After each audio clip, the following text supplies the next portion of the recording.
बच्चों के भाषा विकास में बेहतरीन भूमिका निभा रहा रीड एलोंग ऐप खेल खेल में बच्चों को विभिन्न भाषा की होगी जानकारी।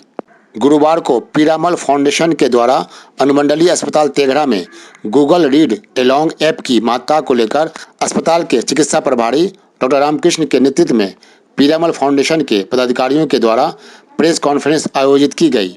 उक्त प्रेस कॉन्फ्रेंस में खेल खेल विधि के माध्यम से बच्चों में भाषा के विकास के महत्व पर चर्चा करते हुए पीरामल फाउंडेशन के प्रोग्राम लीडर शुभम बाग ने बताया कि इस ऐप के माध्यम से 5 वर्ष से 11 वर्ष तक के बच्चों में भाषा विकास को लेकर इस ऐप का निर्माण गूगल के द्वारा किया गया है, जिसमें शहर हो गांव हो हर जगह के बच्चे इसका निःशुल्क लाभ ले सकें और अपनी भाषा का विस्तार कर सकें।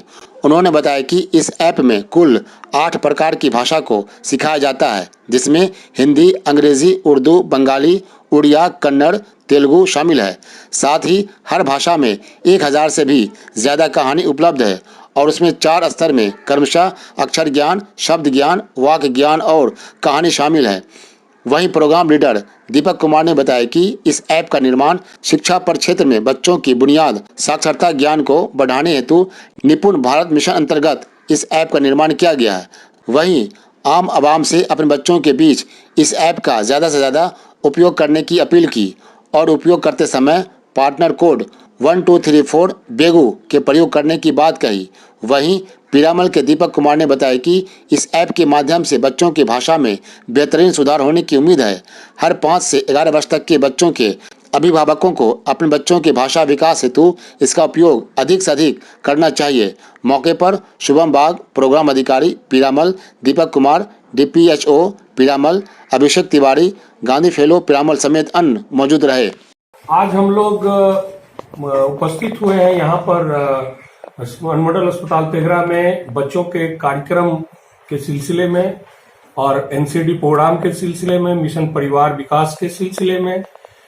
तो पीरामल फाउंडेशन के द्वारा यह कार्यक्रम आयोजित किया गया है, जिसमें बच्चों को एक ऐप के माध्यम से पढ़ना लिखना और उसमें जो दिक्कतें आती है उसके माध्यम से भी हम लोग बच्चों को विकास कैसे करें, किस प्रकार से करें, उसके बारे में हमारे पास साथ शिवम जी हैं जो कि आए हुए हैं पीरामल फाउंडेशन की तरफ से।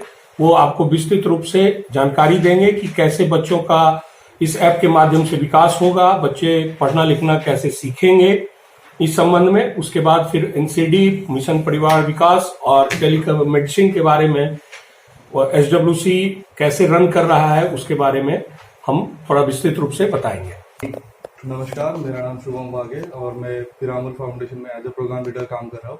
तो जैसे अभी सेंट्रल गवर्नमेंट का जो बुनियादी शिक्षा अभियान के ऊपर काफ़ी जोर दिया जा रहा है, तो उसको लेकर हम लोग गूगल के साथ हम लोगों का टाइप किया गया है। तो उसमें उन्होंने एक एप्लीकेशन डेवलप किया गया है, रीड एलोंग नाम है उसका। तो उस एप्लीकेशन में लगभग बच्चों को जो बुनियादी साक्षरता अभियान की बात हम लोग कर रहे हैं, तो उसमें बच्चे अपनी भाषा का डेवलपमेंट कर पाएंगे। अपनी उसमें लगभग 8 भाषा दी गई है, मराठी, हिंदी, इंग्लिश। तो जैसे हमारे यहाँ पे काफ़ी बच्चे का हिंदी तो अच्छे होता है बट इंग्लिश का वीक होता है, तो वो अलग अलग भाषा सीखने के लिए वो एप्लीकेशन उसको हेल्प करेगा। उस एप्लीकेशन में एक दिया नाम की कार्टून दी गई है जो बच्चों को गाइड करती है कि आपने सही पढ़ा या आपने गलत पढ़ा। उसके साथ साथ फिर वो बच्चों को ये भी सजेस्ट करती है कि आपको किस तरह से पढ़ना है, आप किस तरह से आगे जाइएगा। तो वो एक हेल्प करता है, जो अभिभावक पढ़े लिखे नहीं होते उनके लिए हेल्प करता है, क्योंकि वो अगर उनका बच्चा उनके पास किताब भी लेके जाएगा तो वो समझ नहीं पाएंगे कि बच्चा क्या पूछ रहा है। तो वो दिया जो होती है वो कार्टून वो उसको गाइड करती है कि हाँ आप सही पढ़ रहे हैं, आप गलत पढ़ रहे हैं। तो अभिभावक कम से कम वो सुन के उनको पता चलता है कि नहीं मेरा बेटा सही पढ़ रहा है या गलत पढ़ रहा है, तो वो बच्चे के भाषा विकास में काफ़ी मदद करेगा। तो इसी के साथ साथ हम लोग अभी पोषण माह के ऊपर भी काफ़ी मतलब एक्टिविटीज़ में जो भी एक्टिविटीज़ हो रही है डिस्ट्रिक्ट गवर्नमेंट की तरफ से या फिर ब्लॉक लेवल पे जो भी एक्टिविटीज़ हो रही है उसमें भी हम लोग पार्टिसिपेट कर रहे हैं। हमारे जो गांधी फेलोज है उसमें पार्टिसिपेट कर रहे हैं। तो मैं सजेस्ट करूँगा कि हमारे जो गांधी फेलो अभिषेक वो आपको पोषण माह के बारे में बताएंगे। इसमें सारे बच्चे मतलब 5 से 11 साल के जो बच्चे हैं वो सब लोग इंक्लूड हो सकते हैं। ऐसा नहीं कि दिव्यांग बच्चे भी इसमें यूज कर सकते हैं, क्योंकि जो बच्चों को पढ़ना ही नहीं आता है वो बच्चे भी उसको यूज करेंगे। तो ये लगभग सारे मतलब जो इंक्लूसिव हम लोग बात करें कि सबको साथ लेके चलने की बात करें तो ये इसमें सारे बच्चे इसको यूज कर सकते हैं। इसमें किसी प्रकार का फी का भी लेन देन है या फिर सरकार के द्वारा ये मुफ्त में उपलब्ध कराई जाती है या फिर आपकी फाउंडेशन के द्वारा दी जाती है? ये पूरा एप्लीकेशन फ्री ऑफ कॉस्ट है। एक बार आपको डाउनलोड करना पड़ता है।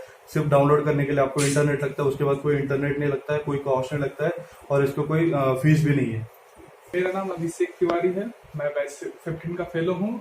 पोषण माह में जैसे हम लोग पंचायत लेवल पे ग्राम वार्ता कर रहे हैं, जैसे मुखिया जी के सहायता से हम गांव के लोगों को और उसमें एलएस लोगों को भी शामिल कर रहे हैं और आंगनबाड़ी वर्कर्स के साथ मिलके हम लोग गांव में कार्यक्रम कर रहे हैं और उनको जागरूकता फैला रहे हैं पोषण माह के बारे में कि किस प्रकार से पोषण लेना चाहिए। और फिर हम एनीमिया मुक्त को भी उसमें लेके चल रहे हैं, एनीमिया मुक्त विलेज बनाने को लेके।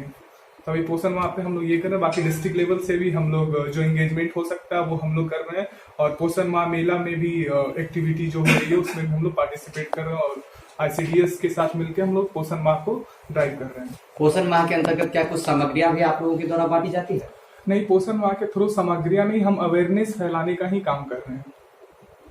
क्या प्रशिक्षण देते हैं, क्या जागरूकता चलाते हैं? इसमें हम अवेयरनेस फैला रहे हैं कि किस एज ग्रुप के लोगों को कैसा पोषण देना चाहिए। फिर अगर उनको किसी भी प्रकार की कोई बीमारी है या कम वजन है तो उनको क्या न्यूट्रिशन देना चाहिए, क्या सप्लीमेंट देना चाहिए, कैसी मेडिसिन लेनी चाहिए, हफ्ते में कितनी मेडिसिन लेनी चाहिए या फिर 6 मंथ में कौन सा मेडिसिन लेना है, ये सारी चीजें के रिलेटेड हम लोग अवेयरनेस फैला रहे हैं।